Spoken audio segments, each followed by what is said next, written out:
सोनाळा पोलिसांची कारवाई 7,500 रुपयांची देशी दारू व 1.50 लाखांची मोटारसायकल जप्त।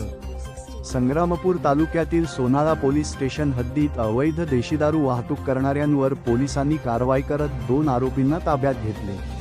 या कारवाईत 7,500 रुपयांची देशी दारू व 1,50,000 रुपये किमतीची मोटारसायकल असा एकूण 1,57,500 रुपयांचा मुद्देमाल जप्त करण्यात आला आहे।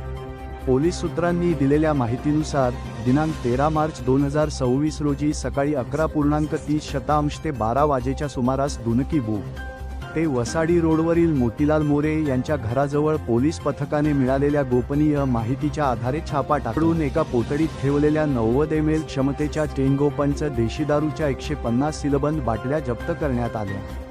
तसेच आरोपींकडून अवैध वाहतुकीसाठी वापरलेली लाल रंगाची होंडा युनिकॉर्न MH28BX 9981 मोटारसायकलही जप्त करण्यात आली। या प्रकरणी दारूबंदी कायद्याच्या कलम 65 अ व 83 अन्वये गुन्हा दाखल करण्यात आला आहे। या प्रकरणी पोलीस हवालदार विनोद शिवाजी शिंबरे यांनी फिर्याद दिली असून गुन्ह्याची नोंद पोलीस हवालदार विनोद वानखडे यांनी केली आहे। पुढील तपास हेड कॉन्स्टेबल शाकीर पटेल करीत आहेत।